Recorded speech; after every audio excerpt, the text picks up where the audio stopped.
They say time heals everything, but they don't tell you how long it hurts. They say time heals everything, but they never tell you how long it hurts. How some mornings still sting decades later. How you can laugh at lunch and crumble by sunset for no reason at all. They don't talk about the days you feel fine, and then a smell, a song, or a sentence folds the years back like a page. They never warn you that grief isn't a staircase, it's a tide. And just when you think it's gone, it comes back with something it forgot to take the first time. So if you're still aching longer than you were told you should, this story is for you. Because maybe the healing isn't late. Maybe healing looks nothing like what we were promised. Maybe you've been told to move on. Maybe you've smiled through advice that didn't help, or swallowed silence at the dinner table because no one wanted to talk about them anymore.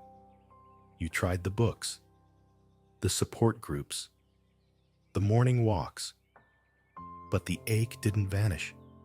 It just learned how to hide better. And some nights, when the world has quieted down, it returns, soft as breath, heavy as memory. You're not broken. You're not behind. You're not failing at healing. You are simply grieving in your own rhythm, in your own way. Eleanor, 74, hasn't used his old pie tin in years. Not since the Thanksgiving he didn't come home. She keeps it tucked in the back of the cupboard behind the new ones, but every now and then, when she's alone, she'll take it out, hold it, and run her fingers along the little dent on the rim. He dropped it once, she says, smiling through tears. It never baked right after that, but neither did I. George still listens to their favorite jazz station every Sunday morning, like clockwork. He sets the dial, pours 1 cup of coffee, and sits in her chair. She hated jazz, he says with a laugh, but she let me play it anyway. He hasn't touched the volume since she passed. It's still set to the level she could tolerate, just low enough not to bother her reading. Some part of him still expects her to ask him to turn it down. Miriam hasn't changed her voicemail in 10 years. It's still his voice. Hi, you've reached Paul and Miriam. Leave us a message. She doesn't play it often, but she knows it's there. I'm scared one day the service will reset it, she tells her niece, and I'll lose his voice forever. She pauses. Isn't it strange? I still miss being interrupted. Tom found her grocery list last month. It had fallen behind the fridge, yellowed, torn at the corner. Bananas, tea, his brand of cereal, it read. He held it like scripture. Because it wasn't just a list, it was a moment, a world, proof that she once stood in this kitchen thinking of him. Grief doesn't just miss the person, it misses the dailiness of them. Here are some lessons we could learn from this. 1. Healing doesn't have a deadline.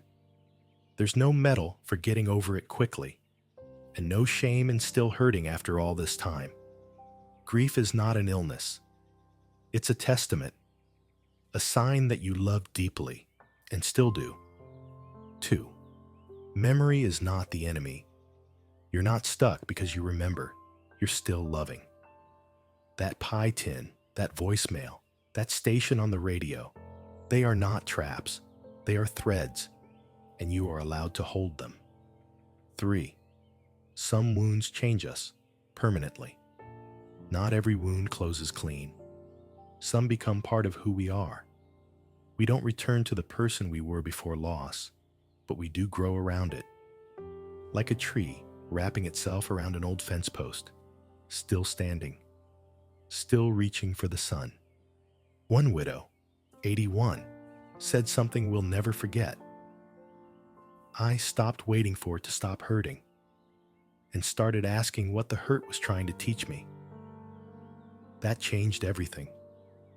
Because in that moment, she stopped seeing grief as the thing to conquer and began seeing it as the companion that walks beside love. It didn't vanish, but it softened. What if healing isn't about erasing pain, but learning to carry it differently? Not like a burden, but like a photograph in your wallet, a voice you hum to yourself in quiet rooms, a weight that shaped you, but didn't end you. We were never meant to outrun the ache. We were meant to outgrow the silence around it. So if the grief still lingers, let it. Let it stretch beside you on the couch. Let it stir when the old song plays. Let it join you for tea or jazz or the long, quiet drive. You're not strange for still feeling. You're not weak for still remembering. You're just human. And you love someone well enough that the world still feels different without them. That matters so much more than time ever will.